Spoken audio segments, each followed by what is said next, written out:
I'm just happy to be with you all this evening. This is our South Bay Progressive Alliance quarterly community meeting.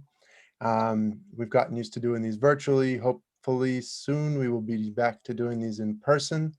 But thank you all for joining us this evening. I think we got a wonderful presentation here for you tonight, and definitely want your involvement and engagement in this. This is a community event. And again, thank you for joining us. So I'll give you a real quick breakdown, then I'm going to pass it over to Richard to introduce our first panelists.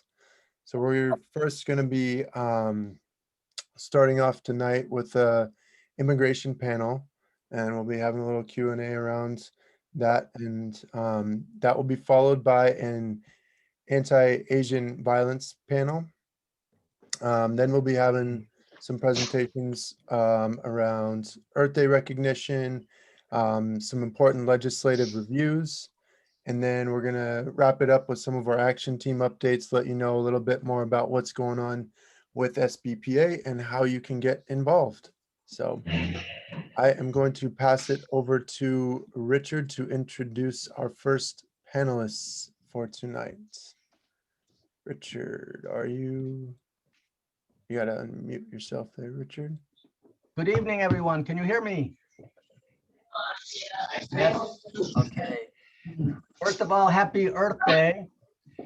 This is the 51st celebration of Earth Day, and it's also really the 5th anniversary of the South Bay Progressive Alliance. It was noticed that our bylaw was in April. I hear some background. I think we need to mute everybody but Richard here. Yeah, we got it now, Richard. I think we're good. I just want to introduce two amazing panelists. First of all, I want to introduce Cecilia Chavez. She has been a community organizer with Silicon Valley Debug for the past 10 years, focusing on supporting families who face criminal, immigration, and juvenile cases through a methodology developed by families called participatory defense. Tonight, Cecilia will be talking about unaccompanied minors and the need to close down carceral type facilities to hold them, including the consideration of deploying Moffett Field as a location to house these youth. Cecilia? Yes, thank you so much. Well, I just want to explain a little bit about our work at Debug. And I've been an organizer with Debug for the past 10 years. Got involved when my dad was facing an immigration case. He was detained outside of a Home Depot. The charges were loitering. He was loitering outside a Home Depot when, in all reality, he was standing outside asking for work. He was transferred to ICE within an hour. This was in the city of Fremont several years back. And he was facing deportation. Like, he was on a bus to somewhere somewhere towards the border, like the very next day. So I got involved around the immigration system because of my personal experience. So I've been a community organizer ever since then. Participatory defense really focuses on the experiences of the families to build a collective movement towards this system. Because we know that the criminal system is a pathway towards the immigration system, we're very, very vigilant in the way that our families interact with these two systems, with what's called the crimmigration system. So we're very vigilant when families, are taking pleas or considering pleas or at their sentencing, because we know that these affect immigration consequences as well. But today I'll be speaking about, the efforts around Moffett Field. And it was really a collaboration of different organizations led by Siren and our fire coalition that's in Santa Clara County, where as soon as we found out, we mobilized to gather the community, to know more about like the background of why it was considered.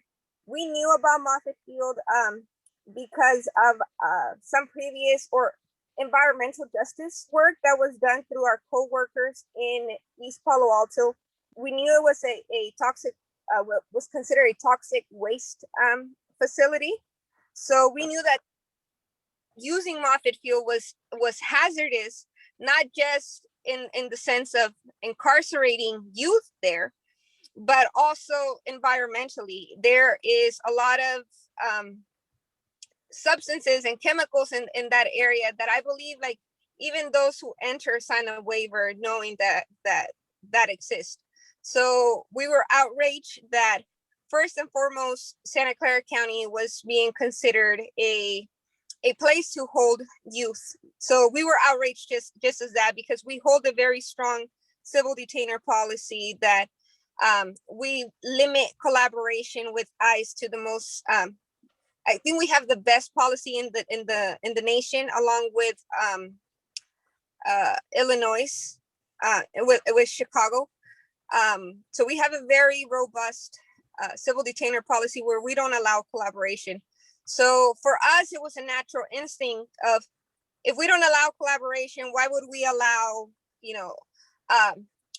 DHS or ICE to be using these facilities, these toxic facilities, to house our youth? So we mobilized the community. Like I said, a lot of the efforts were through Siren. We supported, we brought out families. We have a youth program in Debug. We brought out our youth because we wanted to show, this is who you are incarcerating. You are incarcerating children. We understand, the desperation that DHS is in, but housing or building more carceral-like facilities for these youth is not the solution. And we didn't want that in our county. We didn't want that anywhere.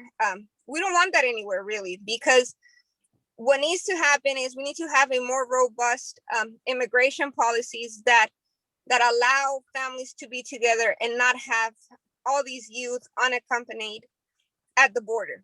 And I know we're going to talk about that later, so I'm not going to get into that right now. But yeah, it was really, there was a lot of conversations too with a lot of background conversations with politicians about the use of the facility and pushing it off, and really bringing the narrative of youth and families. Like, youth and families shouldn't be in, anyone shouldn't be in these types of facilities that DHS is pushing. And we got that message across with the actions. There's going to be several actions moving forward as well that we will let you all know regarding these efforts. So I'll leave it at that. Thank you for having me. Thank you very much, Cecilia. We are going to talk about a more robust immigration policy, and we have with us tonight Amanda Alvarado Ford to talk precisely about that. Amanda graduated from Stanford University with a double major, and she received her JD from Delaware Law School, Widner University School of Law in Wilmington, Delaware. She has worked as a federal labor litigator with the National Labor Relations Board, a private immigration attorney in the San Mateo area, pro bono immigration attorney and immigration program co-coordinator with La Raza Centro Legal in the Mission District of San Francisco, and supervisory attorney with Services, Immigrant Rights and Education Network, SIREN, and also the Tahir Justice Center, before she returned to La Raza Centro Legal as the executive director in April a year ago. Welcome, Amanda. Amanda is going to speak to us about the prospects for immigration reform under this president. Thank you, Richard. Hello, everyone. Thank you so much. And Nick, if you could help me share the slides, that would be wonderful. Happy to be here. As we get set up, I just wanted to note that if we look back at our history over the last 120 to 130 years, actually here in this nation, we've always had about roughly every 20 to 30 years, we've always had some sort of a congressional action that will actually create a pathway for folks who are undocumented to either pay a fine, prove that they have a clean record, and then get on a pathway towards residency and eventual citizenship. So I'll just preface it with that, because what we've been seeing these last 40 years really is contrary to the last 130 years of our nation's history. Next slide, please. So we haven't had comprehensive immigration reform, or the amnesty program, as it was known, since really it's been about 40 years. And what that has meant is that about 2 generations of people have been living here without status. And what has that meant? That means that they've fled poverty, dictatorship situations. They've been victims, survivors of crimes that went where their perpetrators were able to commit those crimes with impunity. They've suffered horrific persecution in their home countries. And we all know, the Northern Triangle countries in Central America, Guatemala, El Salvador, Honduras. We've been seeing record numbers of individuals fleeing these countries over the last, really it's been since the 80s, if not a bit earlier. So essentially what we want to do is try to take a look at what's currently pending right now. What are the possibilities now that Biden is in office? Next slide, please. So some good news is that President Biden, on his first day in office, introduced a comprehensive plan to legalize all 11 million undocumented immigrants. So let's highlight some of the provisions of his Citizenship Act of 2021. First off, it would allow immediate permanent residency for farm workers and those with DACA, or deferred action, as well as temporary protected status. We all know that many people here came as farm workers. In fact, my grandparents and my mom came as farm workers from Mexico. So we are the grandchildren and the children of so many immigrants who got their toehold in the society in this very manner. The second way is other undocumented immigrants could be temporary residents for 5 years and ask for citizenship 3 years later. Next slide. The third point is this would remove the punishments of 3 and 10 years for illegal reentry. Those of us who practice immigration law, we explain it to our clients as the castigo de 3 o 10 años. And so it's a really harsh family separation policy. The fourth item, it would remove the 1-year limit to apply for political asylum. An individual seeking asylum must do so to be timely within 12 months of arriving. And it's unduly harsh. People are barely figuring out where to get a job and where to live after 12 months. And so it's not reasonable for folks to be able to find attorneys or even just file an asylum application within 12 months. So it would be a good thing to remove that 1-year limit. The fifth item, it would increase the number of people who could receive a U visa, which is a special visa for immigrant victims of crime. Right now it's capped at 10,000 per year across the nation, and it would increase it several fold to 30,000. The sixth item, it would allow people waiting in the family preference category system who have to wait outside the US to actually be able to live in the US as they wait, which would be a much more humane way of uniting families. Next slide. So of course, after the Democrats, after Biden introduced this bill, Democrats understood that three groups of people in the undocumented population here in the US are the most sympathetic groups. And in fact, are the 3 groups that Democrats and even some Republicans agree should be placed, in a sense, at the front of the line when it comes to immigration reform. So let's take a look at HR 6, the Dream and Promise Act of 2021. As to Dreamers, this would allow individuals in the US on January 1 of this year to earn conditional residency for 10 years if they entered the US before they turned 18. One would also need to show what we call positive equities, such as graduating from high school, getting their GED, or working to complete those 2 lifetime achievements. One would need to show there was no felony in their background, nor 3 misdemeanors. And this parallels or mimics the amnesty from 1986. We also, another commonality is there must not be any crime of domestic violence. Some of the benefits would be that Dreamers would be safe from deportation and would also be eligible for federal financial aid so that they could not worry as college students about how they would pay those bills. In order to earn permanent residency within 10 years, a Dreamer would have to complete at least 2 years of college or 2 years of military service, or alternatively work 3 years, and 75% of that time working would have to have been with a work permit. So now let's turn to the promises. The most important provision would allow immigrants with TPS, temporary protected status, most notably folks from El Salvador, Honduras, Nicaragua, and Haiti. Folks who had timely applied for TPS would be able to earn lawful permanent residency if they'd been in the US for at least 3 years before this law was passed, and they had TPS or were eligible on September 17th, 2017. So there's a lot of key dates that are being bandied about here. The second bill that does have a lot of support amongst folks here in the US and even amongst some Republicans is the Farm Workforce Modernization Act. Most Americans realize that farm workers really are the key essential workers, not just for the last, for as long as all of us have been alive, but especially during the COVID pandemic. So this would allow farm workers to get a certification and a work permit if they've worked at least 180 days in the last 2 years. Certification and a work permit would continue indefinitely as long as they work 100 days in agriculture each year.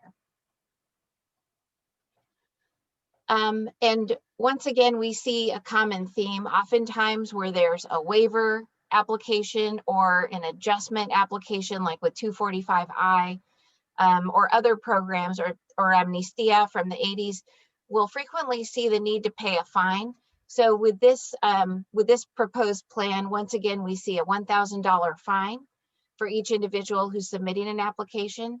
These farm workers would have had to have worked 10 years previously in agriculture and work 4 more years so that they can get permanent residency. If they've worked less than 10 years, then they'd have to work an additional 8 years.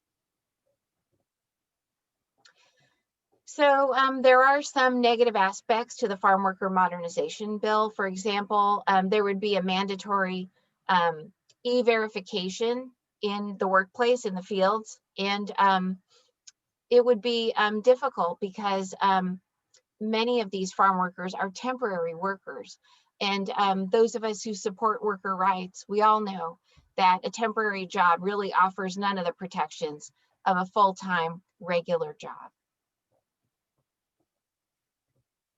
So the third bill that is quite popular amongst the general populace, especially in view of the tremendous effort that farm workers have put forth during this global pandemic, is the Citizenship for Essential Workers Act.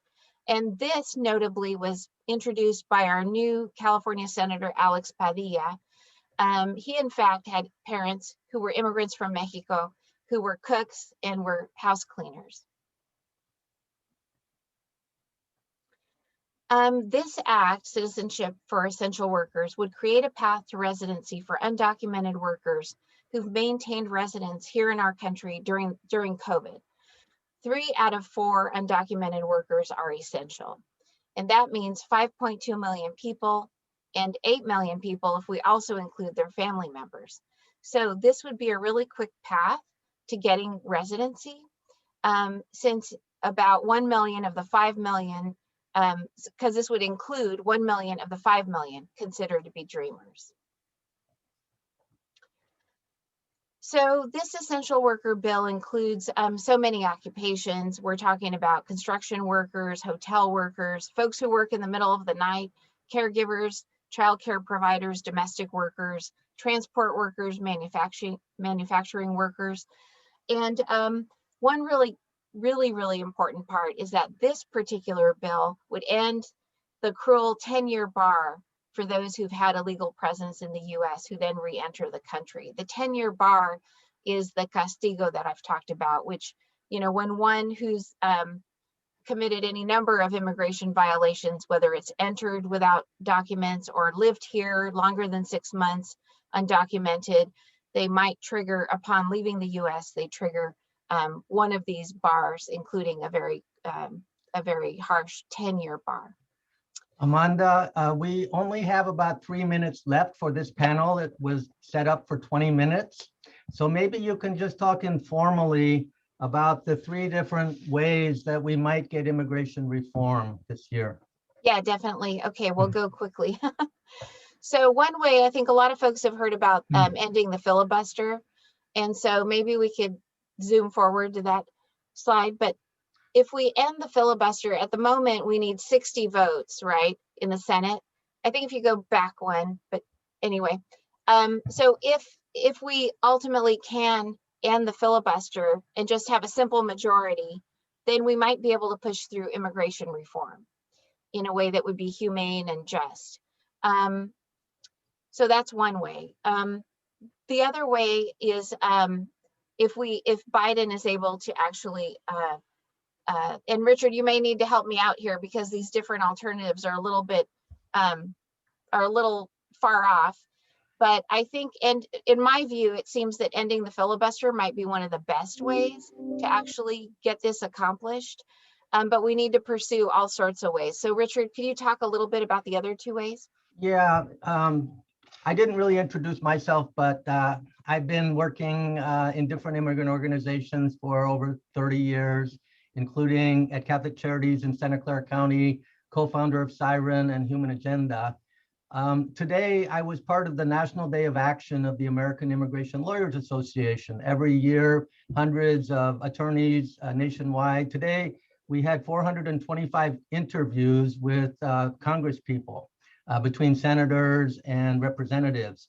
And so we actually, I was able to engage, I was one of the speakers for the panel on Dianne Feinstein and also with Zoe Lofgren.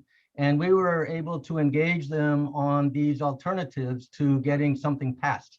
So the first alternative would be to end the filibuster. For the first time, I heard today that Dianne Feinstein is actually willing to entertain to end the filibuster because she's been on the short list of about 5 senators out of the 50 that have not made a commitment to end the filibuster, but she said she is actively considering it now. The second way, of course, is to find 10 Republican votes in the Senate. And in order to find 10 Republican votes in the Senate, we might as well cut our heads off first. And the third way is reconciliation. Reconciliation is the mechanism by which, through the budgetary process, only a simple majority is needed in both houses. This is the way the COVID bill was passed several weeks ago, was through a simple majority.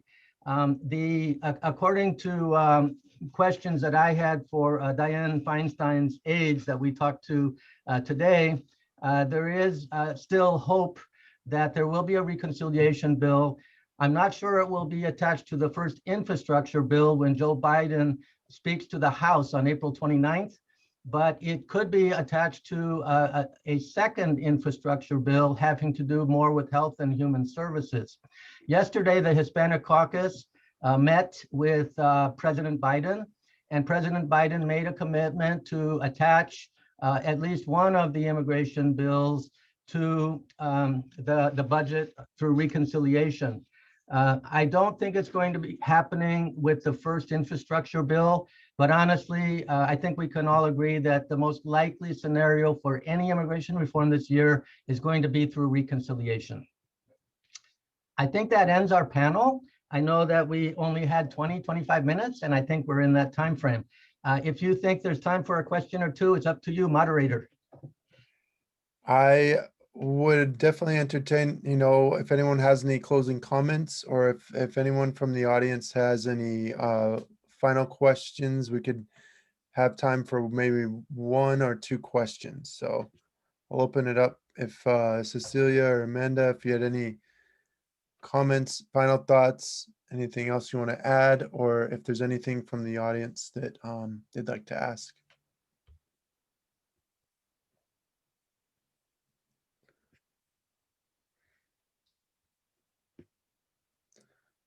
All right. I'll definitely following all the bills. I'm a doctor recipient myself, so my whole my doctor. So I learned so much,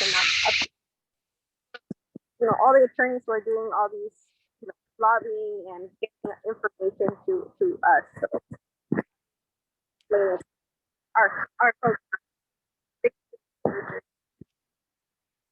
Thank you, Cecilia. Your audio was a little bad, but I think we got most of that. So you're a DACA recipient as well. Yeah, well, thank you again for joining us. I think Peggy, you had your hand up. Did you have a question? Well, I just wanted to mention, because I work in the Medicare for All stuff, and it seems like, we have some Democrats, progressive Democrats, that are willing to go all the way, the extra mile, and then others that they're just corporate Democrats. And so I think this points to the importance of groups like the South Bay Progressive Alliance in helping to elect corporate-free candidates. And that's all I'm going to say there. So, Thank you, Peggy. All right. And then there was some questions about if folks could put information possibly in the chat for any contact information or websites, anything you could share. Amanda, people were also interested in your slides, if there's a way that they can view those. So maybe we can offer that up or give them information on how to find that stuff. Great, thank you. All right. And thanks again, Richard, for hosting, and thanks for moderating, and thanks for all you're doing. And thank you all. And we are going to be transitioning here to our next panel. So I'm going to be handing it off in a moment to Kevin, one of our steering committee members, and then he'll be introducing some of our guests. So just give me a moment and we'll transition on over. All right. Let's see. Kevin, you're here.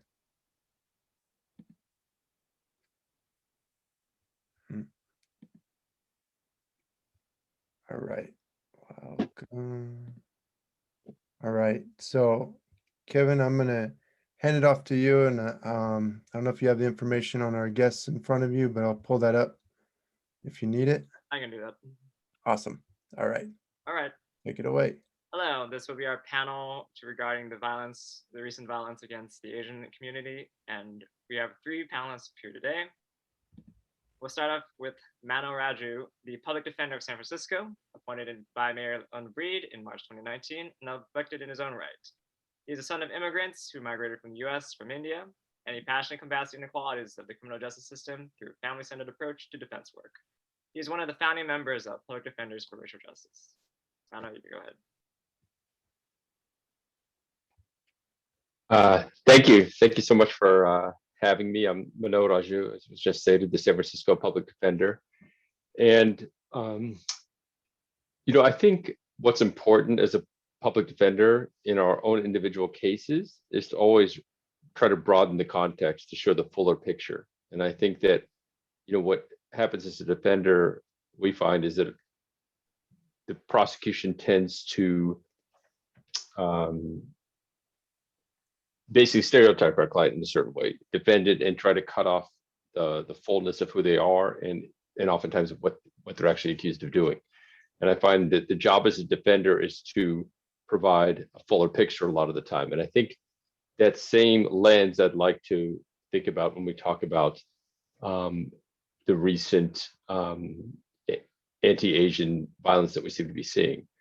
I think, first of all, we should realize that anti-Asian sentiment is rooted in the foundational elements of this country, right, which is founded on anti-indigenous, racial, colonial violence, border violence, anti-Black violence. And I think we have to realize that any form of race-based violence after that has to be seen within that context. Also, I think anti-Asian violence has its roots in, frankly, imperial domination. At the same time where Jim Crow was happening here, there was a language of racism deployed to normalize destruction of the Philippines, internment of Japanese residents, brutal wars of aggression in Korea, Vietnam, Laos, Cambodia. So these, I think, these individual things cannot be looked at in isolation. So that's the first thing I'd say. And even currently, you hear our president recently often using language, almost warlike language in describing trade wars with China. So so I think whenever we look at individual actions, we should look at that in the context of that, in the broader issues going on. Also, though, and I want to use a quotation, shared experience in the realm of the social does not necessarily index shared experience in the realm of the structural. And I think that's something we have to think about when we just use a category like Asian violence. First of all, as the public defender, we represent like everyone aggressively. That's my vision for the San Francisco Public Defender's Office. And I think that's really critical because the way, the notion hate, I think is premised on this idea that there's an action and then sometimes there's a public pressure to say we want to put it into this category and call this a hate crime. We want to interject this notion of an individual bias in that individual's mind against that person. And there seems to be some need by some people to do that. But when you look a little deeper, and we had a recent issue in San Francisco that came out in the media about someone's prior tweets, and I'm in community with a Black Asian solidarity group circle. And she was talking about the working class Asians that she works with. And she said, there's about a third of the folks there who are interested in some sort of restorative justice process. A third asking that individual whose tweets could have been interpreted as certainly biased to step down from her position. And a third were just like, listen, I'm not really thinking about that. I'm thinking about the fact that my kids aren't in school. It's tough for me to work. There's not enough jobs. And that's just where I am right now. And I think a lot of times what happens is there's a certain element that gets, or a certain perspective that gets amplified in the media. And when that is amplified, what that leads to is potentially, and I think we have to look at the political interest behind that, more policing. This idea that if we have more policing, more resources around incarceration, that'll somehow alleviate this spate of violence that we're seeing. And that's just frankly not true. First of all, there's in any of the counties we're talking about, whether we're in the South Bay or in San Francisco, the police budgets are astronomical. And I think if we really want to think about ending or doing the things that are going to end violence, we should be talking about housing. We should be talking about food insecurity. We should talk about mental health services. We should be talking about employment. We should talk about educational equity. And those efforts in those areas are much more likely to create the kind of healing and to reduce these incidents of violence that we've seen. So that's sort of, I guess what I'd like to just take as a jumping off point. And I also want to just say that there have been so many instances of Asian solidarity with other communities. And, in the South Asian community, there's ample evidence of South Asian and Black solidarity. And there's, between the anti-colonial struggles in India, for example, and the civil rights movement in the United States, there's often been a lot of joined efforts from W.B. Du Bois, Dr. Martin Luther King, Mahatma Gandhi, Bayard Rustin. There's often been a back and forth. And when you look at the 1965 Immigration and Naturalization Act, that act, which allowed, in my case, a lot of South Asians to be able to immigrate to this country, was founded upon, was in large part response to the civil rights struggle. So I think it's really important in these times of divisiveness that we draw on all those times in our history where there have been strong Asian, Black solidarity. In fact, and currently there are some of those circles going on in San Francisco that I'm involved in. But I just think at this moment, it's very important that we really look at restorative models, and this idea that just, a couple more years in prison or a couple more years in jail is a solution. It's just never proved to work. And it's really important this week that we actually study our history, look at broader national and frankly imperial trends in the country, and then in that context look at particular instances that are happening here. And the last thing I'll say is, even I've represented people, Asian people from every part of Asia, represented many African Americans, represented many Latinx people, represented white clients, and even within jails, I've been in situations where two of my clients, one was a Vietnamese client, one was an African American client. The Vietnamese client, they were roomies. The Vietnamese client was helped with his English by the African American client and told me, listen, take care of his case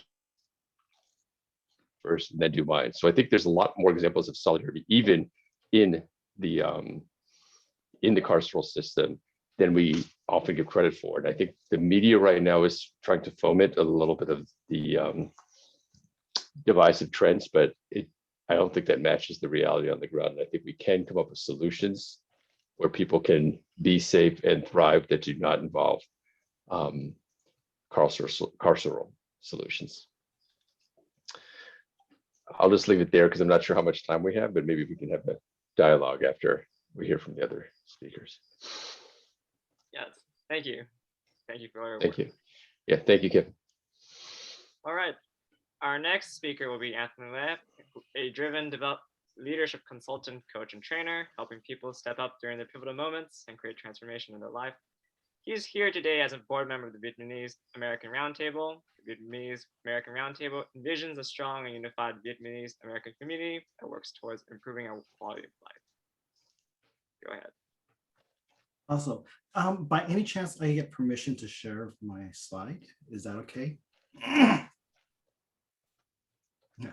Yeah, you should have it now. Try that out. Wonderful.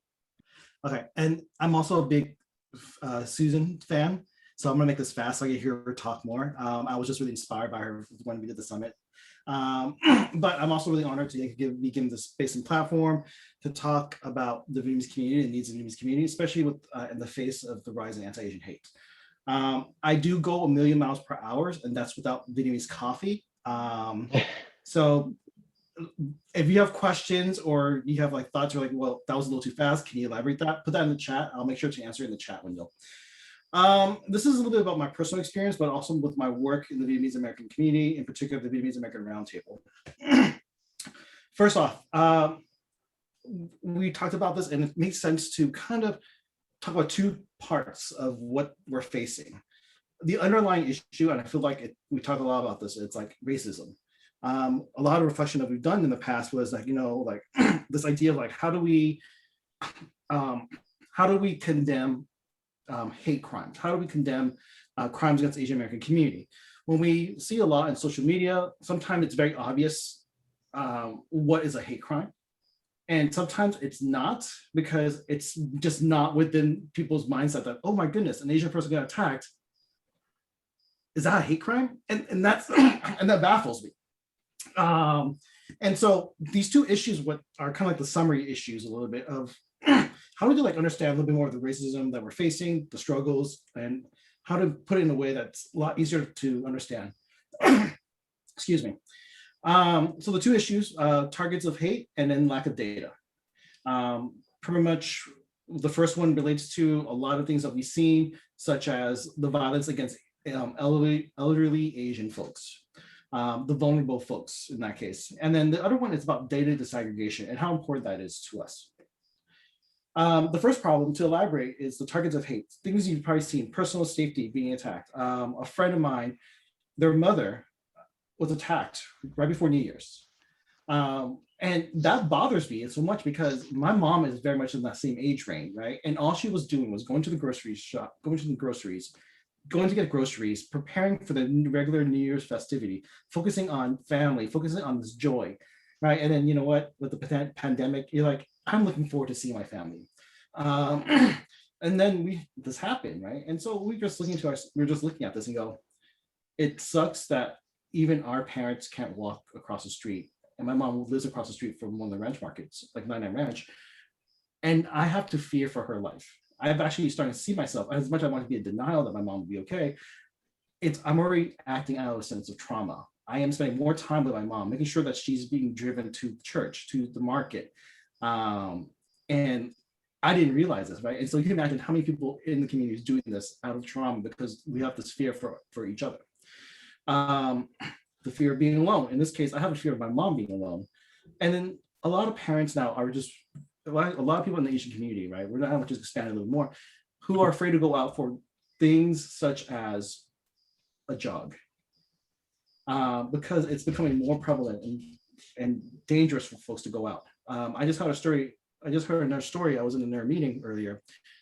An Asian woman with a really giant dog was going out for a walk and she can't walk across the street without being like chased down and attacked verbally by a white male, right? And I'm like, oh my goodness, when did the story ends? And I'll talk about what we can do to start doing that. Other forms of hate or toward Vietnamese businesses, sometimes there are stereotypes, sometimes there's like just like this bias against Vietnamese folks, because guess what? We don't have access to language, the English language. So sometimes there's this feeling of like, you're inferior. Why do I want to do business with you when you can't speak English? And one of those internalized racism that I grew up with is that because my parents didn't know English, I thought that they were not smart. So that's internalized within me. Imagine what it's like when everyone else thinks that. And so people sometimes don't want to be customers of these businesses because of that. So there's a stigmatization and then also vandalism that also happens because of this. The idea of this overall, I believe, is it comes down to an Asian life isn't worth as much. Because when we think about racism, it's really about the idea of dehumanizing like a whole entire population. And this is what's one of the issues that's happening in the Vietnamese community. Some things that we've done and to acknowledge this too, right? It's like we did a listening session with ICANN. They did it with the older Vietnamese folks. We did it with like the younger folks. And there's definitely a lot of like different ideas on how to get support and what we can do. But the most important thing from this, I would say, is that we all need a space to be able to exist first, to have a presence, because that's how we start figuring out how to work together as a community. When you look at the ICANN side, what we're really looking for is stability. On the younger generation, we're looking for stability, but also a place for community. And so we're also very cautious too, because in the past, our community has been very hesitant with the police. And now we're like, oh, the older folks want the police. Whereas in our younger generation is, we understand the needs and what fear it alleviates, but we definitely are looking for a better solution. And so part of that exists here. The second problem is the lack of disaggregated data. I'm gonna jump to this a little bit. If you were to look at the Santa Clara County data, I believe like at the very beginning when we're trying to do testing and getting vaccination, I think the Black community and Brown community was hit really, really hard. And then you compare it to the information in the Asian community, the API community, and we're doing really, really well. But we've had a chance to sit with the Vietnamese community directly, and we were incredibly hit hard. And we talked to friends from the Filipino community, they were also hit really hard as well. But if you were to lump it all together, you're always going to look at this idea that, you know, all Asians, you must be successful, you're doing really well, which falls into one of the part of that racism of like the Hmong minority. So for us to do some really good work, the solution is consider disaggregated data. And so something that we're going to be pushing for a lot in the Vietnamese American Roundtable is having to have more representation in the data, in this case, disaggregated data. I like this one. Actually, I think Lam, the one who's in this group, took this picture. And this is one of our fellow board members. The idea that I want to propose next is about solidarity, not charity. we're not just looking for people to give us money to run things, but also how do we stand and solidarity with each other. And so some things that we've been pushing on the Vietnamese American Roundtable side, and I think this is actually for the greater good and great equity. First one is space for our stories and presence. And what that looks like is seeking out those stories, making sure that we advocate for each other to be able to share their story. A lot of times where a lot of Asian voices, when this started happening, the rise of anti-Asian hate was going on, people felt very invisible. So we don't create space for the stories and allow the presence would be one of the things we can definitely do together. Another part is ethnic studies through a critical lens. This is very important because if we know our history, then we know more about ourselves. And if we know ourselves, then we are able to lead ourselves and our community. And we don't do that blindly if we know ourselves. So this is really important. And the other one, disaggregate data in key areas. I've had someone who talked to me earlier who said, hey, you know, why don't we have enough information? And I'm like, because people don't have a priority in this. It's not important. It costs too much money for them. Or it's easier to lump all Asian Americans into one little bucket and just call it a day. So by calling information and practicing being able to call in each other's story, to hear the difference in each other's story, to have the ethics studies of the critical lens and saying, you know, there's a different pieces of Asian American history, in this case, the Vietnamese story, the Vietnamese refugee story, and how it's different from like Koreans from the Korean War, like refugee stories. It's very powerful, but it also gives us insight on how we can approach and create disaggregated data, not creating, pulling, gathering in disaggregated data and learning from those data. That's all. I apologize. I'm just like trying to get as much in as soon as possible too. Finn, that's it. Thanks, Anthony. And now we'll Thank move you. on to our final panelists. Susan Hayase was a founding member of the National Coalition for Redress Reparations, and she participated in organizing San Jose in the 80s and 90s grassroots movement to win an apology and compensation for the World War II removal and incarceration of Japanese Americans. She was appointed to the Civil Liberties Public Education Fund by President Clinton, and is most recently founder of the San Jose Nikkei Resistors, a multi-generational grassroots organization formed to unite and mobilize the Japanese American community against unjust immigration policies, and now reimagining public safety, passage of HR 40, and other issues. Susan, go ahead. Thank you so much for having me. And can you allow me to share my screen so I can show some slides? Oh, You should be able to now.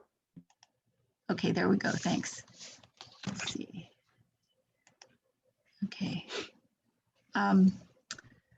Let's see. So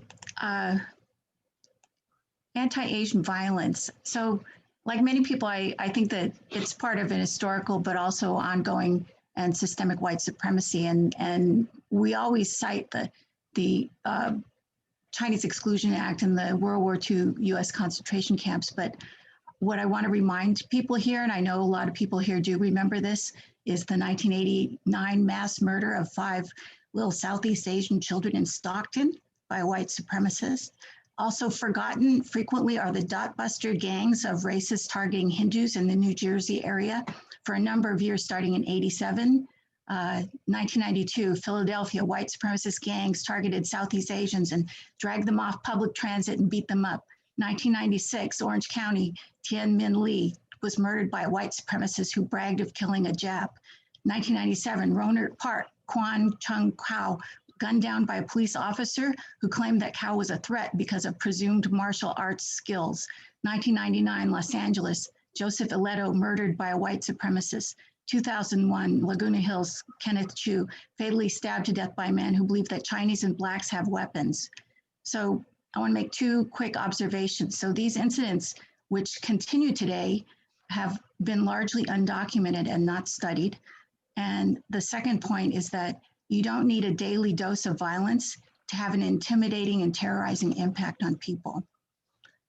And I want to ask us to consider, what is the political context for longstanding political and physical violence against Asian Americans?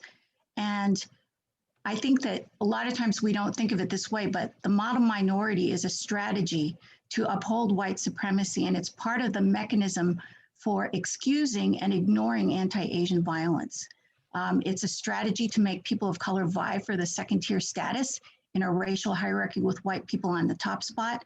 And many people think that the model minority strategy is something that Asian Americans do, but it's embedded in all of our institutions, political, economic, cultural, educational. It's systemic. And the model minority strategy is heavily marketed to white people and tells them that they're off the hook, that there's no systemic racism because of Asians, because Asians can succeed, and that violence against Asians is not systemic and doesn't have to be paid attention to. So I was very lucky to have been able to be a part of movements that either purposefully or coincidentally fought against the model minority strategy.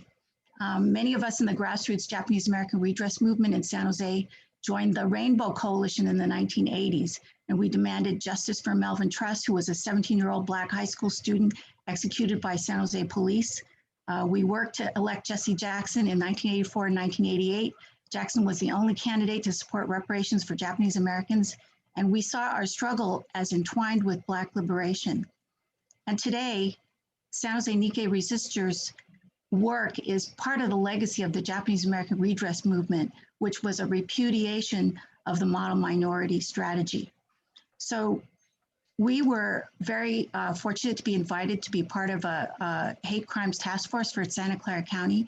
And we prepared this to talk about what the impact of hate crimes has been on the Japanese American community. Let's see, where am I? The Japanese Community Congress of San Jose and the Japantown Business Association have been reporting occurrences of crimes of opportunity against elderly people.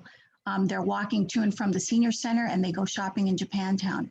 There are also longstanding burglaries and vandalism, and this has been exacerbated during the pandemic, but it is an ongoing problem. There are many people with unaddressed mental injuries who are sometimes houseless and who have been involved in some of these incidents. And while we don't think that all of these incidents are motivated by anti-Asian sentiments, our people are feeling very vulnerable, much as Anthony was talking about the Vietnamese community, because there's this nationwide uptick in racist incidents. And for many people, the stress of anticipating an incident causes terror that is actually cumulative. Also, because of the longstanding invisibility of the needs of Asian American students in K-12 schools, many students, parents, and teachers are anxious about school reopenings. So there are ongoing responses to these issues. One is Japantown Prepared started voluntary community safety patrols to increase people presence during the hours when seniors are out.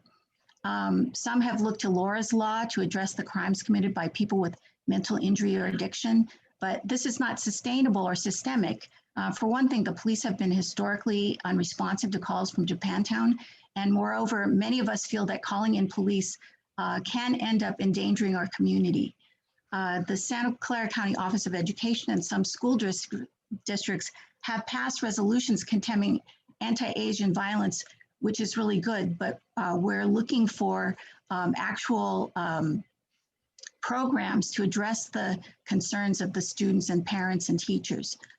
And there are no current sustainable systemic solutions for ongoing crimes by people with mental injury or addiction. So these are really serious problems.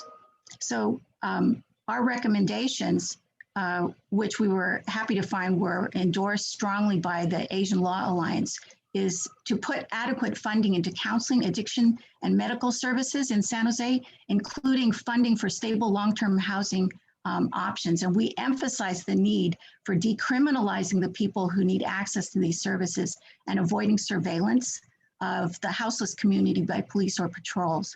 And secondly, we believe that providing funding for bystander de-escalation training, such as training from Hollaback, to members of Japantown worried about their safety and members of the volunteer patrols would be warranted.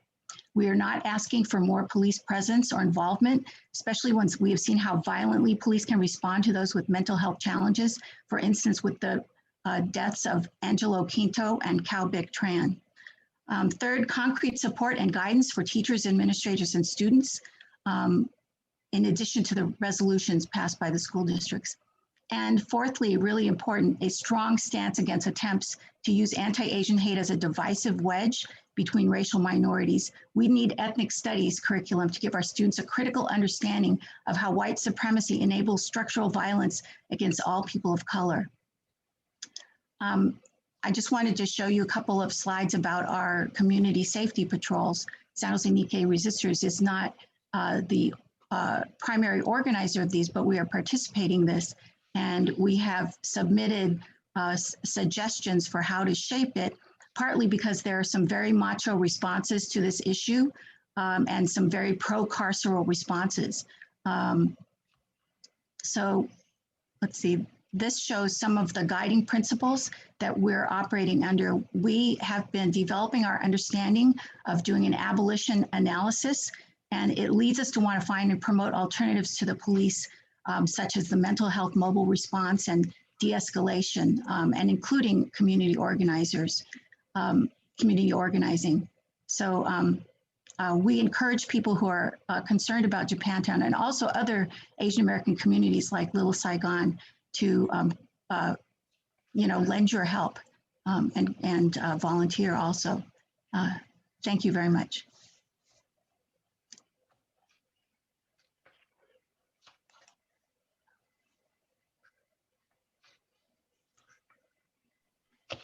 Thank you.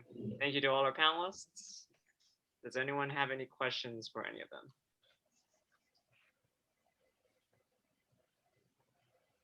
Anyone? Oh, and I also want to really heartily endorse data disaggregation. If people want to fight the model minority, you must support data disaggregation. And this is something that everybody can do. All Asian Americans should support this, and everybody of all racial backgrounds should support data disaggregation. See, Len has a hand up. Go ahead, Len. I know that for the group here, there's quite a bit of overlap when it comes to certain things. I guess something that our council office is working on here in San Jose is understanding the historical effect of redlining in the area, specifically when we're talking about areas like San Francisco and Oakland and Richmond, Hayward, and even Milpitas within the last 50 to 100 years, and how dramatic of effect that has had on the impact not only on the population, but the justification of being able to create legislation that cements racist policies into both the city and county levels, and a stronger justification to then push that legislation further to a state level. And so I'd like to hear if any of you have had any experience with dealing with unraveling that historical framework, and trying to fundamentally change the core of how that legislation and the priorities that shaped that legislation can be broken down so that we can move forward with a much more objective and equitable framework for that kind of thing. Well, let me comment. I'm not really sure if I'm addressing your concern, but yes, redlining has had a huge impact. As a matter of fact, San Jose Japantown was one of the main redlined areas in San Jose. And it was the home to Chinese Americans, Japanese Americans, Filipino Americans, and also African Americans. One of the things that, so redlining created, segregation, and that's what created some of the communities that are in our current, Japantown area. One of the things that I know that a lot of ethnic communities are facing is massive gentrification. And there needs to be governmental support for the ability of ethnic communities to preserve their places, their communities, and without like having corporate interests just come in and buy up housing and buy up, underfunded community assets and, turning them into either tourist locations or just, actually somebody tried to put a Payless Shoes in Japantown a couple of years ago. And so there's a lot of concerns about that. And I know that there's some movement, people are thinking about trying to help people in San Jose preserve community assets. So. Yeah, let me jump in. I think that's an excellent question. And, one thing that I've, as a public defender, I've often defended people of color against what I believe are sort of racist gang enhancements when they label stereotype someone just solely because of the neighborhood they're in as being a gang member. That's, Asians, African Americans, Latinx people. And I've often called community experts, but I feel on top of that, we should also start calling experts on the history of housing, because just to understand the dynamics of where people are living, you need that kind of historical understanding of redlining and historical discrimination in housing to understand why people are living in the neighborhoods that they are. And oftentimes when you see some of the instances we have now, I think a lot of it is a result of, the victims of violence are the ones who live closest to other people. And that's often going, especially in these challenging economic times when more people are suffering, there's more mental health issues, there's more homeless issues, there's more food instability issues. We're going to see more of these incidents popping up, but it's important that if we want to get at the root of these causes, that we address issues like we're talking about, which is historical housing discrimination. We have Amanda had her hand up next. Really quick question. Thank you for the excellent presentation. A few weeks ago when I attended a Stop Asian Hate rally in my city in San Mateo, I looked around, I felt like I was the only Latina present.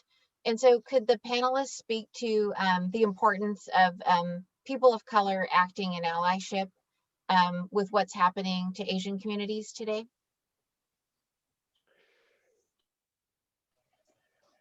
Well, I think that's absolutely critical. I mean, we've had several of these rallies in San Francisco, and I've actually often noticed a strong African-American presence there. I've noticed a strong presence of other people from other groups there. And I think that's, we have to start realizing that the dynamics that impact historically oppressed communities impact all of us together. And we have to realize that we're going to get way farther with solidarity rather than pointing fingers and looking at root causes. But I think it's really important when something like that happens that people show up. So I want to thank you for in San Mateo for showing up, first of all, but I think that's vital. I think it's vital that people see that we are actively working. There's multiracial solutions to many of these issues that do not involve more police and more incarcerations, as Susan very eloquently pointed out. Also, I think that I know that for people in the Japanese American community, I know in a lot of other Asian American communities, we have been very inspired and by expressions of support and solidarity by Latino organizations and individuals, and by African American organizations and individuals, and by Native American organizations and individuals. And it's truly important, and it really helps. I think that a lot of times historically Asians have felt very invisible, and so to hear these declarations of solidarity is extremely meaningful, and it encourages more political participation on the part of Asian Americans. So I want to add really quick to anecdote, because I think this is actually something important to say too. Yes, absolutely. Yes, we need allyship, solidarity. Like, that's not a talking piece. That's just the truth of how to make change, progressive change. But there's also challenges that exist within the Asian American community, in particular the immigrant community, whether it's the Chinese immigrant community or the Vietnamese community. For example, they were leading a chant, they were showing up at City Hall. This was one of the bigger rallies, and they were like, "Stop Asian hate." Yes. Stop attacking Asian. Yes. All lives matter. Whoa, hold on a second. And it's because they don't have the language and the nuances, right? And so sometimes the invitation to learn and patience is still needed. That's important. And then this is more of my failing, because at the same rally, I see this Black man, like, he was just staring there going, what's going on? And sometimes people in the Asian community, including myself, sometimes just need to be reminded of my own courage to invite that person into that conversation piece and say, hey, join us at the rally.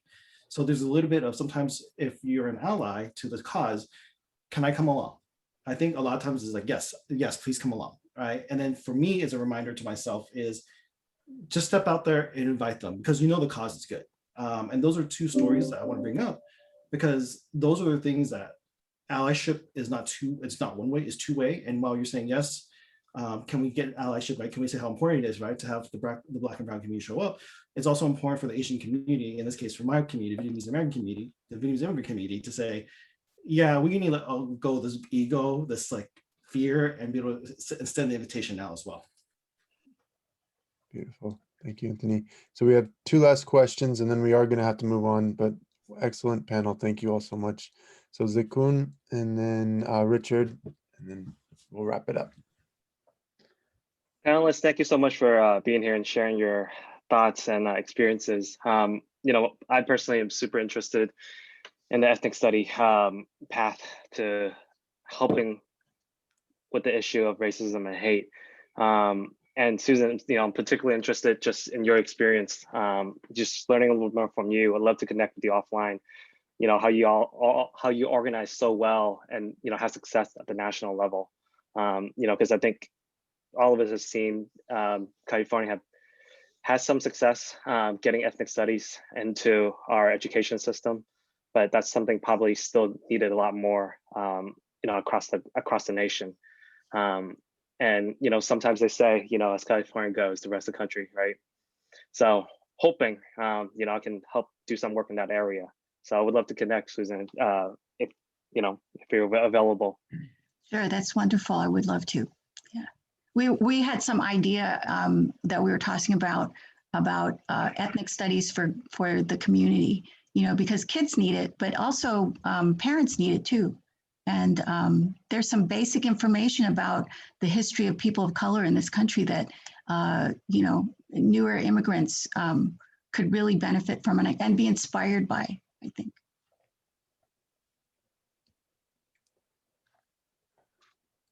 All right. Any other comments on that? Or Richard, you're up. No, that was a good segue for a period of time when I worked in the Office of Human Relations of Santa Clara County.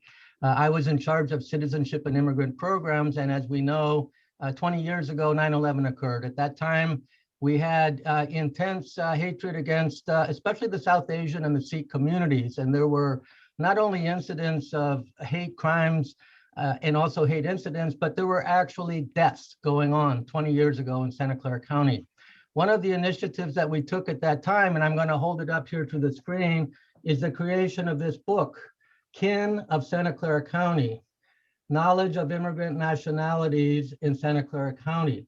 So we reviewed the 16 largest, neediest immigrant groups in Santa Clara County and looked at their history, their education, their health practices, the challenges they face in Santa Clara County.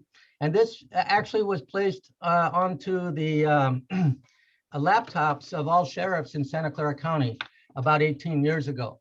And so the purpose here was obviously to do education. The basis of cultural proficiency is education. Nobody will ever be completely, quote unquote, culturally competent because you would have to learn everything about every ethnic and racial group on planet Earth to reach that point. That's not going to happen. But in Santa Clara County, when 9/11 hit, we had over 60 sessions on immigrants for a hate-free community, where we went out to different immigrant groups and made presentations about the violence going on against immigrants and why it was going on. We also had in Santa Clara County for 12 years, the Network for a Hate-Free Community, that in its lack of wisdom, the Santa Clara County dismantled, along with the Office of Human Relations. We also engaged in what we called courageous conversations between ethnic groups, so that a person from Mexico would not just say a Chino whenever they saw any Asian, which is primarily the way that all Asians are viewed by many Latin American groups. I can say adversely that a lot of Thai people would not know a Mexican from a Salvadoran from an Argentinian. And so there is a lot of work that has to go on in terms of educating ourselves about our origins and our needs as different human beings.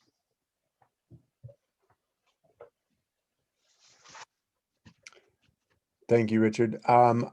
We are way over time, but that was an excellent panel, an excellent discussion. I'll give one last call if any of our panelists would like to say any final comments.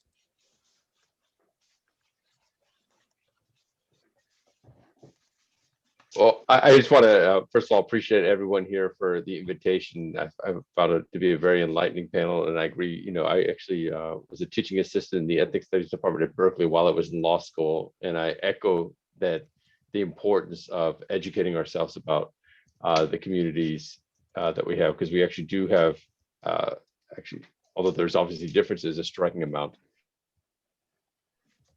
in common. Thank you, Mano. All right. Well, panelists, thank you again so much. Excellent panel, excellent information. Really appreciate that. Giving the deeper insight, not the more policing model. And we much appreciate that information. And thank you so much for being here. And we are going to move forward. We are behind schedule, but thank you all again. We've got a series of updates coming up for you all. Some Earth Day recognitions going to be presented here by our steering committee member, Monica, and then some legislative updates and final announcements from our action teams. So stick with us, and I'm going to pass it over to Monica. Hey everybody, my name is Monica and I'm part of the steering committee and also Silicon Valley Youth Climate Action.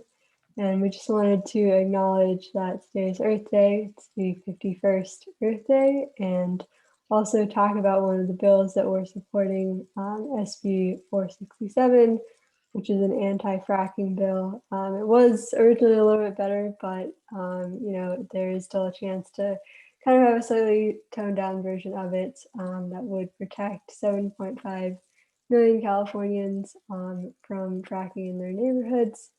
So it's going to be amended to focus on providing a 2,500 foot setback, you know, between the drilling and homes, schools, playgrounds, hospitals, and other sensitive sites in California. It failed in one of the committees, and there's kind of a need to get one more vote before the next hearing on April 27th. So you can speak at the hearing, or you can also contact the target senators, and I'll put all of their information in the chat. And if Brian's here, maybe he has a couple of other bills that he wants to talk about. Thank you, Monica. Yeah, Brian. Yeah, thank you very much. I'll be real brief. Just wanted to echo what Monica said, and I want to salute Monica, by the way. We love the youth activists, Silicon Valley Youth Climate Alliance and Sunrise, and all the youth that have stepped up here in Silicon Valley. It's been real inspiring to me personally. I'm Brian Haberly. I'm one of the founding members of the South Bay Progressive Alliance board, and I also serve on the board of 350 Silicon Valley, which is the local affiliate of the International Climate Organization, 350.org. So I'm going to give you 5 quick bullet points that are good news, and then I'm going to give you the bad news for today. So good news. Climate change is being discussed, not belittled by current occupant of the White House. And President Biden, as you know, has made some really strong appointments, which gives us some renewed hope that we're going to have some meaningful change in fighting the climate crisis. So that's the first good bullet point. Second, as you know, he reintroduced us to the Paris Climate Accords. And first day in office, President Biden canceled the Keystone XL tar sands pipeline. Very cool. He is yet to cancel the Dakota Access Pipeline or the Line 3 tar sands pipeline, which are the subject of some current battles going on right now. So we are focusing on those very, very strongly as well. So that's the second point back in the Paris Climate Accords. Third point I wanted to make is that we are today, as some of you know, President Biden is hosting 40 world leaders in a 2-day climate conference, picked obviously today being Earth Day. The 40 nations that are represented contribute about 80% of global emissions. So it's good that he's getting world leaders to focus on climate and make it a top priority of this administration. So that's the good news. And activists have been calling on the White House not to just meet the Paris Agreement targets, but to have more aggressive reductions in carbon emissions if we're going to meet the UN's target of keeping climate global warming no more than 1.5 degrees Celsius, which is the UN's own research tells us we need to have our emissions decrease by about 30% by the year 2030. The bad news, so that's the good news. The bad news is many of the countries like the US that have been the historical worst contributors to climate change are still calling for increases in our carbon emissions. We're doing good things in California with electrification, our good electric vehicle adoption, our solar adoption. That's great for California, but that's not going to get the United States and the rest of the world where we need to go. So the US really, having been the historical long time worst polluter, needs to step up and have some really strong goals to set the bar higher for the rest of the world. So one of the things that's coming out of the conference today in the United States, research shows that 4 countries, US, Canada, United Kingdom, and Norway, are the best positioned to quickly transition off of fossil fuels to clean energy. That's partly because we have good national domestic production of just our economic production. We have good technology in place, and we have clear pathways to move us off of dirty fossil fuels. The bad news, though, is that as the economy is heating back up, and I use heating in both senses of the word, our factories are still going to rely on creating energy from too much in the way of fossil fuels rather than electricity. So I want to just close by saying I'm heartened by what the current administration is doing. There's a lot more work to be done. I encourage you, if you're interested in getting involved locally, 350 Silicon Valley, we are very much a boots on the ground organization. And we have a number of city teams who work with a number of groups, both at the city level and the state level, on climate legislation. And I'll drop something into chat as soon as I finish off here on how you can get involved with one of our local city teams. So proud to be a board member of South Bay Progressive Alliance.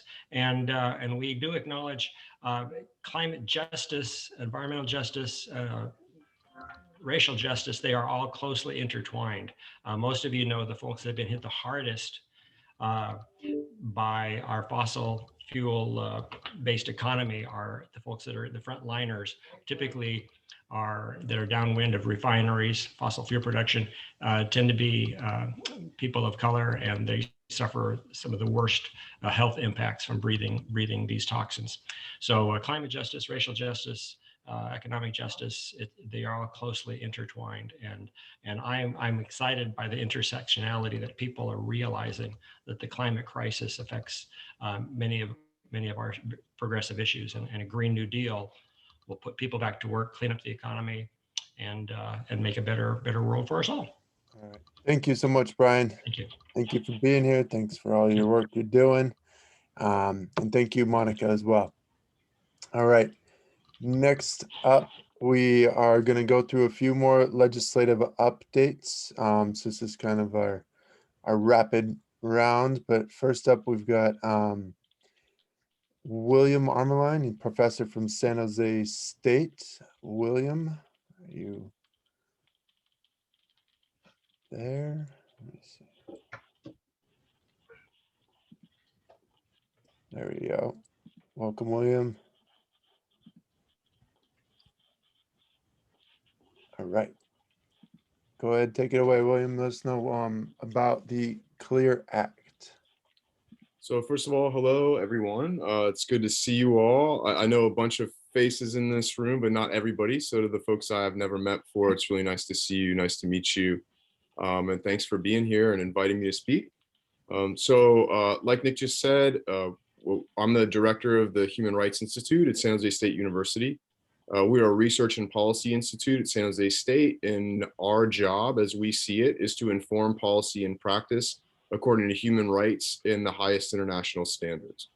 And so the sort of very quick background story behind the CLEAR Act is that in 2017, we hosted the California conference for all of the human rights commissions. That includes like the commission Richard was describing before, that's now the Human Rights Commission for Santa Clara County.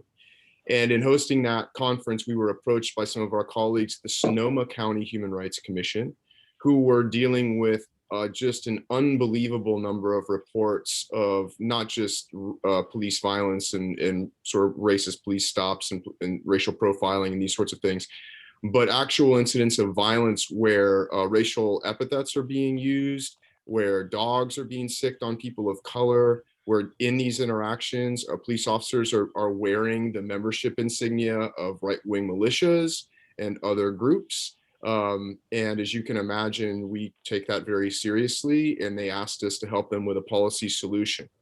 And so we started down the road of researching this issue. So the first thing I would like to say is this is not a reaction to January 6th. We are not reactionaries. This is an absolutely well-researched, deliberate move that's based on what we now know to be over 20 years of reporting from investigative journalists, and now including our own federal agencies. And these are no friends of mine or ours. Agencies like the FBI, NSA, right? Like even they have come out over and over again now with reports of the active infiltration of law enforcement by right-wing extremist organizations.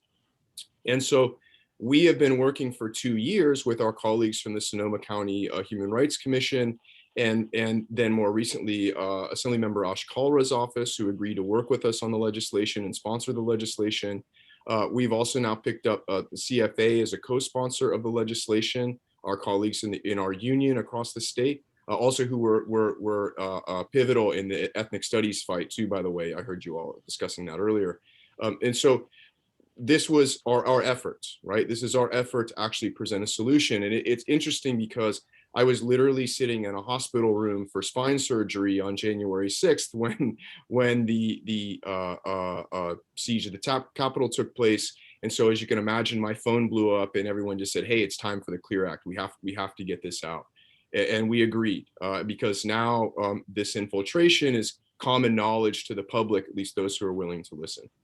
Some of you might also be familiar with experts on the issue, like Mr. German from Michael German from the Brennan Center for Justice, who is a 14-year FBI veteran who actually spent 14 years undercover with these right-wing extremist organizations. We leaned very heavily on his work. We're going to be circling back with him soon on the policy.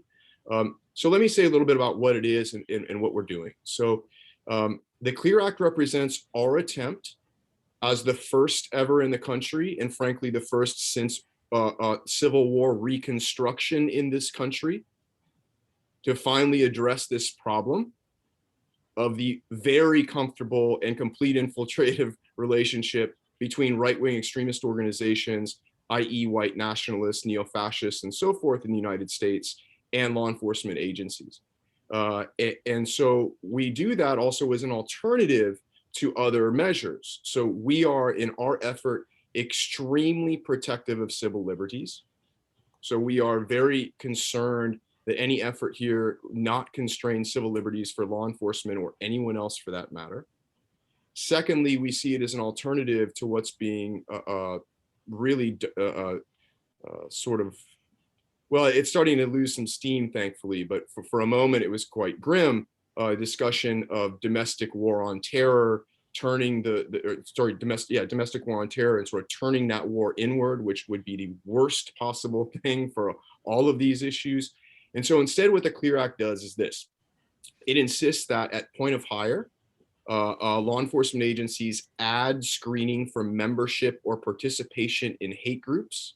We define hate groups, by the way, as any group that is a central principle or organizing principle promotes genocide or systematic violence against a protected class of people in California.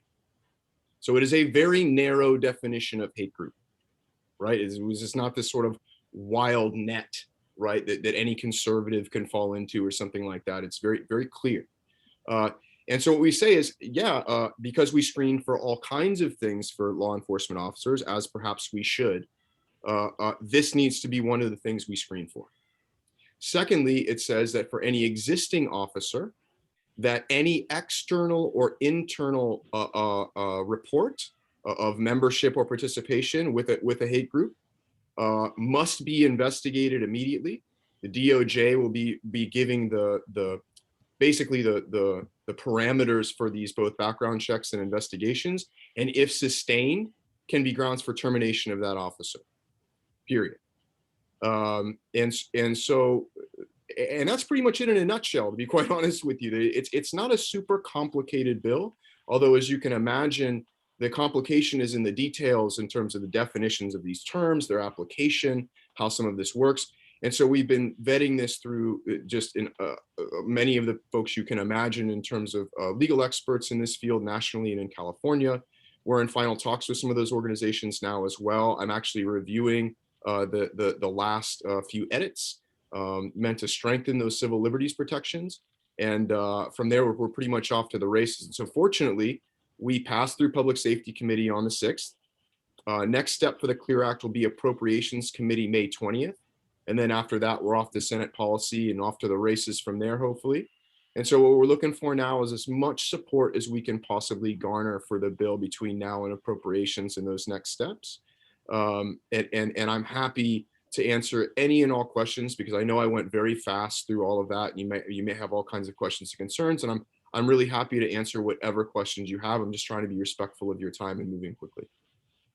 William, thank you so much. Really appreciate that clear explanation, and really excited, to have such good legislation like this to get behind. So we can maybe take one question. So who is responsible for the investigation of the officers? Is it internal investigation? Do you know how the investigation process would go? Right. So Susan, this is one of the balancing acts we have to do in terms of civil liberties and in terms of not essentially building the police state to control the police state. Right. So first of all, this is why we're having the DOJ set the parameters for the investigations and the background checks that each agency will have to follow. This will make certain that, let's say, some of our more resistant counties, and by the way, some counties and cities have already come out resistant, that have heavy 3%er infiltration, all that. They've said, we're just not going to do this. So we said, okay, so DOJ is going to tell you what you're going to do. Right. And so that's going to happen. Now, here's where it gets tricky, though. So we in this legislation can't in one foul swoop overturn the Police Officers' Bill of Rights, their collective bargaining for internal processes, and so forth. So fortunately or unfortunately, we can't control the process for termination and appeal. So yes, that will still have to happen from police administration. That's something that even if I wanted to put that in there, I'm prevented from doing so because of California law, until we decide to go the way of Maryland to get rid of POBAR, right? So that's kind of where we're hamstrung where it goes there. But one of the ways we're dealing with that is we're including in the bill that the records for these investigations have to be made public. And that is a big step, because as it goes right now, these kinds of investigations, they don't have to tell you anything. They don't even have to tell you what they did, in fact, let alone actually give you the evidence of whether the investigation was in fact sustained. And so that's how we're trying to do our best to balance it. But it is a difficult balance. There's a reason that no one's wanted to touch this for over a century, and it's not just white supremacy, right? So it's a genuinely difficult policy issue. Mm-hmm. Mm-hmm. Thank you, William. So Lamb was following up with just the idea of increased power of civilian oversight or independent police auditor. I think you kind of touched on that. Sure. So the IPA is a bit hamstrung as well. As many of you may or may not know, we as an institute are very supportive of that office. We've worked with that office for the past 3 IPAs. So I can tell you from experience, they're an excellent group of folks, they're an excellent group of professionals, they're critical. However, they're extremely hamstrung here, and like they will tell you, they can't report to the public. They're really silenced by these same sorts of legal aspects in the state, right? So I would love for them to be able to do more with this. You know, I'm just not sure how to give them that power. Yeah, yeah. Okay. So we are gonna have to wrap this up. I think Salam was asking just if there's any data on the extent of the infiltration within our local police department, if you've come across or have any of that information.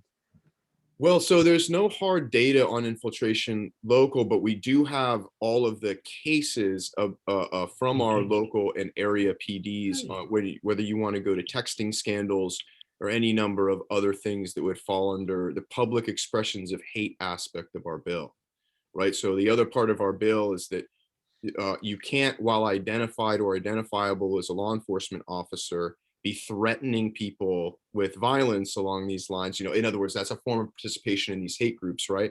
And that actually has been, as many of you I'm sure read in the news over the past several years, has now happened twice involving our SJPD, and that's within 5 years. So and we have a report that puts together that evidence along with evidence up and down the state and across the country. Beautiful. All right. Well, William, thank you so much again for that. And if you want to put in the information for how people can support on, you can put that in the chat, so how they can get behind it and support.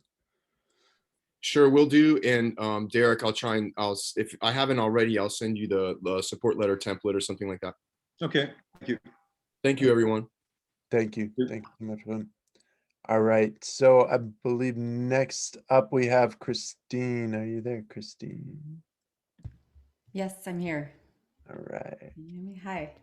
Hi, everyone. Thank you so much for having us here. I'm Christine from the Santa Clara County Single Payer Healthcare Coalition.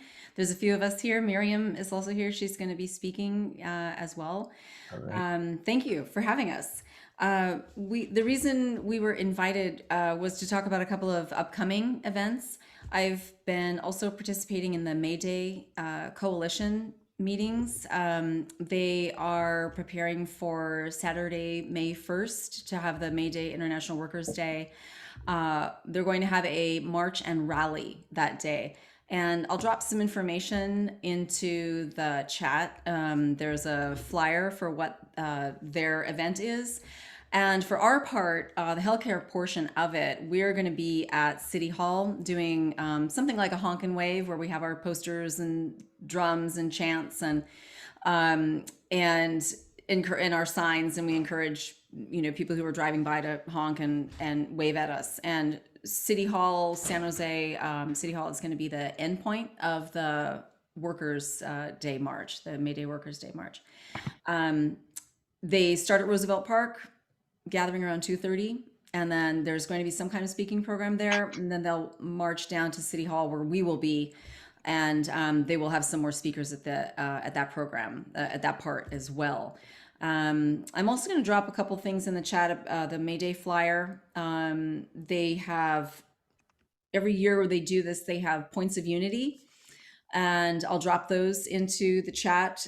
Things like protect essential workers, safety net for all, comprehensive immigration reform. Now, like I said, I'll drop that all into the chat. And their three main hashtags this year are San Jose Housing for All, Protect Essential Workers, and Papeles para Todos. So those are their main focus. For healthcare, healthcare is one of their points of unity, including mental health care for all. So we'll be having some of our signs directed towards mental health care as well. Like I said, I'll put that information in the chat. Maybe some of you have participated in May Day before. Have some of you participated before? Yeah. They're looking at getting big banners. They have one banner that crosses like 2 lanes of traffic. They'll have a truck that has a sound system on it and stuff like that. So they're doing a lot of art. It's a pretty big effort that they're trying to do. They're also looking to they're trying to increase vaccinations in the communities.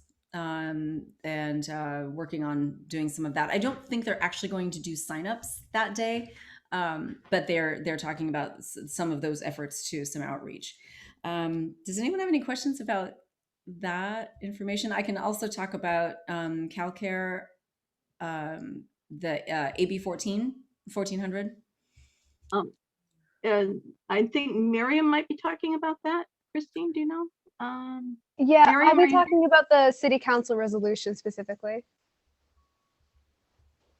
Yeah, I don't know if any of you heard, the California Assembly decided to not go ahead and vote on CalCare AB 1400 this legislative session. I think they're delaying it 7 months. They wanted to look more into how to finance it. We just found that out today. I see you shaking your head, Nick. Yeah. So, but we're gonna put the CalCare guiding principles in the chat for you all to take a look at as well. CalCare is basically Medicare for all for California. The idea. Thank you, Miriam. The idea being that. Sorry, lost my train of thought. You can go state by state, just like Canada did. They got their universal healthcare going from province to province to province until it was across the whole country. And we can do the same state by state. There are other states that have single payer bills, and they're working on them too. And it's pretty hard to get it through. Yeah, does anyone have any questions about May Day or anything else before Miriam starts talking about the city council resolution? I don't see any questions in the chat, but yeah, if you have any information or links, just please add those in there, Christine. Yeah, Miriam just put the CalCare guiding principles, so you guys can take a look at that. May Day information, she just put in there, and I'm going to put in those points of unity too. Thank you very much.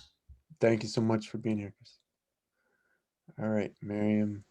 All right. Thanks so much, Christine. And thank you all for taking your time to listen about CalCare AB 1400. As Christine mentioned, it's basically a California version of Medicare for All.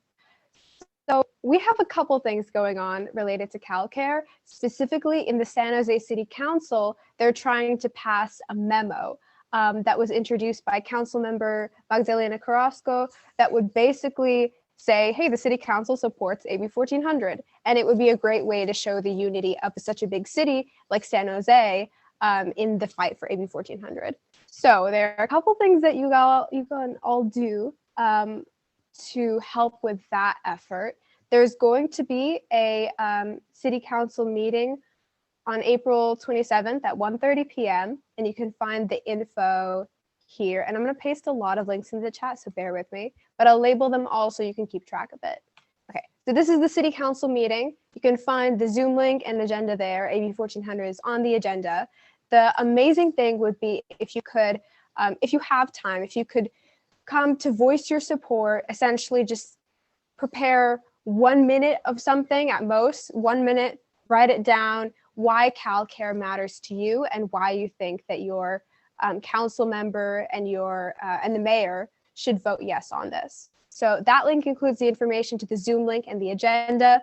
If you can't make it to the city council meeting, no problem. There is another doc that would help you send a letter send an email to your to all the city council members and to the mayor. And that would basically, and also CC Santa Clara County Single Payer Healthcare Coalition. And it would basically just be a support that isn't at the meeting, but it would still be registered. It would be encouraging your council members and the mayor to vote yes. So that is it for the city council memo. Those are the two things that you can do that would really help. There's just one more thing that I wanted to share, that if you can call your assembly member and senator and remind them that AB 1400 is really important and they need to be co-authoring it if they aren't already. I'm pretty sure you all know your representatives, but just in case, this is the link to find your assembly member and senator, and just let them know. Can list a couple off the top of my head who aren't supporters. So Ash Kalra, Alex Lee, they are in the assembly supporters. Senator Dave Cortez is a supporter. Josh Becker, Bob Wykowski is a supporter. John Laird. I'm missing, I think I got Dave Cortez. Yeah, those are the supporters. The holdouts currently for the assembly are Mark Berman and Evan Lowe and Mark Stone. And there are a couple more, but Mark Berman, Evan Lowe, Mark Stone, if they are your assembly members, it is really, really important that you call them and let them know this matters to you and they should be co-authoring and championing this. So that is all I've got. If you have any questions, please let us both know. Thanks. Thank you, Miriam, and thank you again, Christine. All right. We are going to keep moving forward. I know we're behind schedule here, but thank you for all the links and everything too. Please make sure and get those down, everyone. And next up, we've got an update. Jake, are you with us? Fine, is Jake still here? What's up? Hey, there he is. All right. Give me just a second here. All right. Am I allowed to share my screen, Nick? Yeah, I think you should already be co-host, right? Yeah. Yeah. Go ahead. Apologize. No worries. So Jake's gonna quickly be speaking on AB 1177. Show us what that's all about. Screen 2. All right. So AB 1177, for those of you that haven't been following the new public banking legislation at the state level, is called the California Public Banking Option Act. And it fits in pretty nicely with what was passed in 2019, AB 857, which allowed local cities and counties, other local government entities to create their own public banks to deposit their finances. This is the people side of it. So 1 in 4 Californians are unfortunately unbanked or underbanked, and it leads them to having an array of issues that actually diminish their take-home pay. We know that predatory lending and predatory banking practices are still very rampant across the United States. I think last year, banks took trillions of dollars from people that didn't have any just in overdraft fees. So the main piece of this is to provide an avenue for banking for folks that are really hit hard by those kind of issues.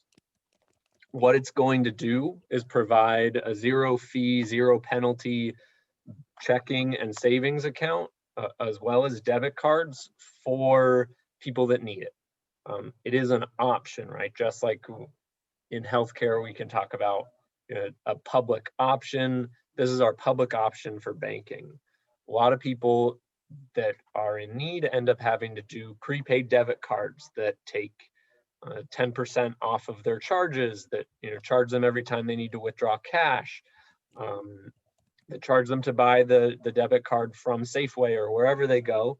And so there's lots of avenues that this is going to create that will allow us to circumvent those types of predatory lending practices, and then create avenues for people that don't necessarily have a banking account now or a way to do a lot of these things, particularly our undocumented community. This hurts a lot of people. I'll leave this up as a quick example and quote, but when we were on our press conference a couple weeks back, a young mom spoke to us about her challenge being unbanked, working at Carl's Jr. and at McDonald's. So she works 2 jobs, she has 2 kids, and because she's undocumented and doesn't trust the banking institution really at all, she has someone that she trusts that she has to sit on a bus for 30 minutes once a week to go deposit her paychecks. There's lots of folks that fall into these categories, and fortunately for many of us, this isn't something we think about. Our paychecks go direct deposit to our bank account. We have probably a debit card and a credit card. We're able to take advantage of those systems, and they save us money. When we don't have those sort of privileges, it becomes more expensive. It also disproportionately hurts, communities of color. Almost half of all Black households in California are underbanked or unbanked. Similar, just over 40% for Latino households. A huge margin of folks are underbanked if they're making minimum wage. Across California, it's 43% of households that make minimum wage earn 15% or $15 an hour. But of the folks that are unbanked, 80% of those folks are low wage workers making minimum wage or less in many occasions. So this really is a economic and racial justice issue, and they're very tied. So far, we've got lots of great co-authors, but just like AB 1400, the goal is to expand and reach out to folks in our community that we have leverage with as constituents.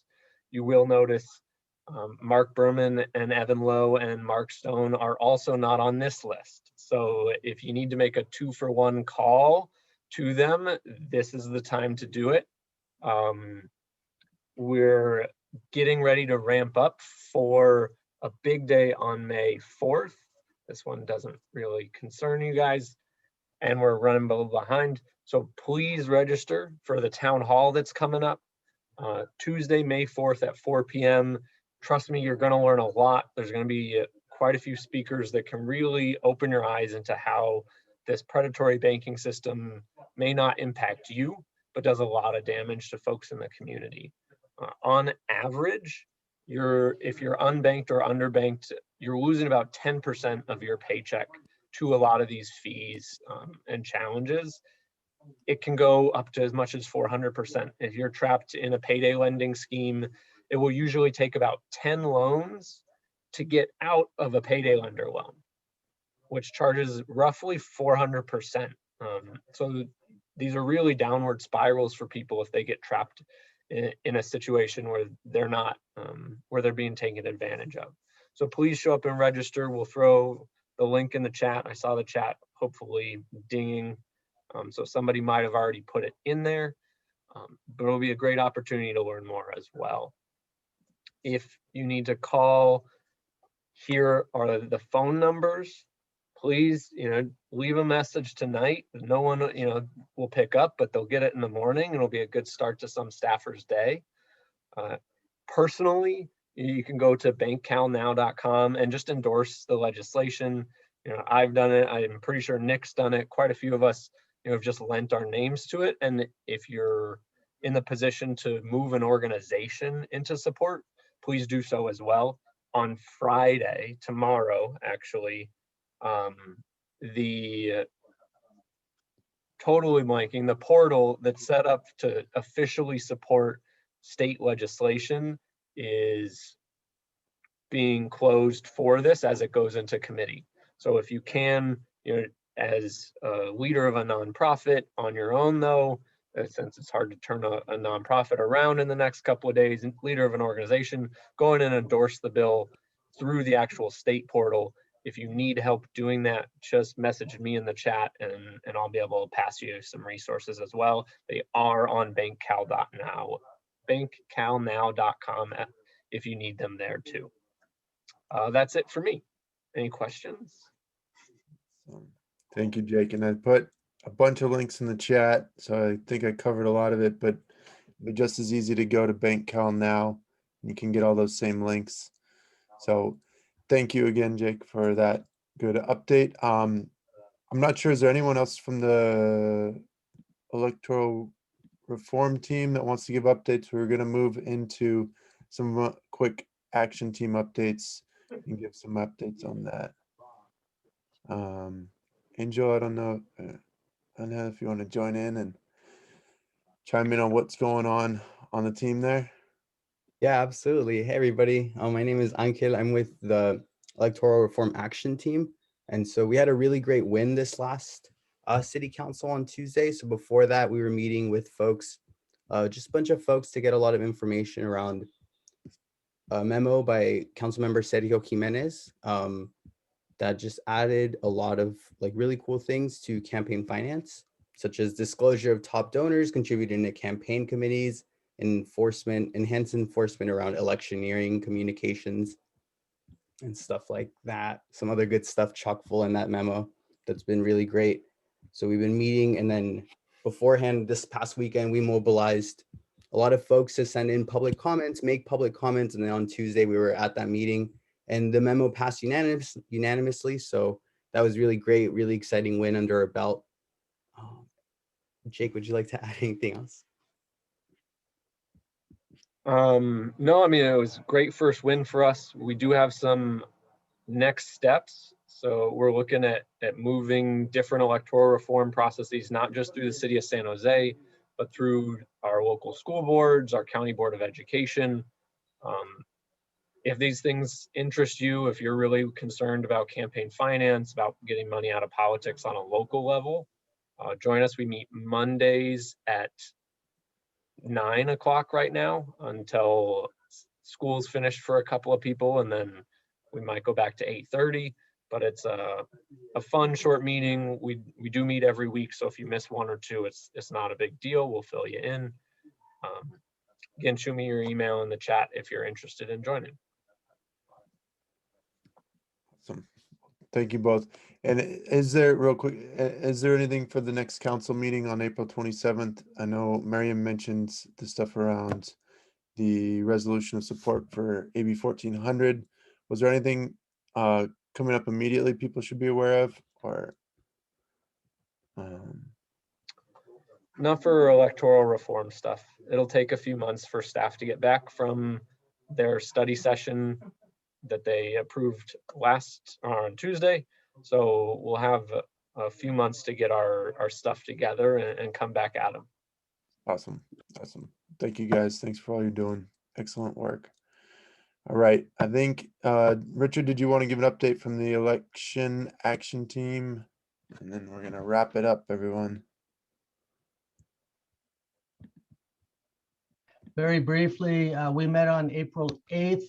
We had a great report from the electoral action team, including the support for AB 20, the corporate free bill that would not allow candidates for elective office to receive contributions from any business entity. We also heard from San Jose District 1 candidate Martin Lardenoy. He is a member of SBPA. I think he was also, or perhaps still is, at our meeting tonight. So Martin is a very serious and committed corporate free candidate. Can you hear me? I think you were speaking about Justin. I'm sorry, did I said Martin, right? Yeah. Thank you. Yeah. And we also talked about the development of a candidate school in the fall, and we're starting to develop that and look at our corporate free pack. So on May 13th, we are going to have a meet and greet with Santa Clara County Board of Education trustee Claudia Rossi, who's running for the Board of Supervisors. And we'll also discuss the formation of the South Bay Progressive Alliance Corporate Free PAC, the candidate school, also outreach to Democratic clubs and other groups, urging them to support corporate free candidates. And then we're also going to have a discussion on how to most effectively support SBPA endorsed candidates. There are different ways that SBPA can support endorsed candidates, but we need to discuss what is the most effective way. So our agenda is every second Thursday of the month, and our next meeting is May 13th at 7 o'clock for 1 hour. All right. Thank you so much, Richard. All right. So we are reaching the end, and I just want to say thank you to everyone. I don't know, is Brenda still on here? Brenda isn't on. So I just want to encourage everybody, if you like what you saw tonight, you know, this is South Bay Progressive Alliance in action, trying to build unity and build capability to change the electoral system and who gets elected. So you can go, if you have not yet joined, or if you need to renew, you can go to southbaypa.org. Do it right now before you forget, and either join South Bay Progressive Alliance or renew your membership. It's $25 a year, but we can make exceptions for financial hardship. So hope to see you popping up in my email. Thank you. Awesome. Thank you so much. Peggy. So Nick, Yes. Nick, can you hear me? Yeah. This is Jerry. Hey, Jerry. Well, I'm just going to mention the fact that AB 1400 was put on suspense by Jim Wood, who's the chair of the Health Committee in the Assembly. And he tried to have, well, Jim Wood is he's an absolute opponent of single payer healthcare. So anyway, he established a basis for putting it on suspense. So it's not going to be held for the next couple of months. Yeah, we thank you, Jerry. It was mentioned earlier in the meeting, so. Yeah, appreciate that. I just want to say thank you to all the panelists. Thank you to all the attendees. Thank you for all you are all doing in our community and just trying to fight a good fight and make this a better, more just world for all of us. So one more thing, Nick. We need to get the endorsement from the city council, because the endorsement from the city council will actually help influence Newsom in order to put pressure on Jim Woods to hold the hearings. Yeah, so and that's what Meriam was thinking. That's a very important aspect of getting more endorsements. Yes, I agree, Jerry. And then Meriam said a lot of good information on that, and that was all in the chat. If you guys have any questions, please reach out to us. You can find us through the South Bay PA website, through our info@South Bay PA email. And you can email me directly. Please reach out. And thank you again. You guys stay healthy, stay safe, and have a wonderful, wonderful evening and a good weekend. And see you next time. Bye all. Thank you, everybody. All right. Take care, everybody.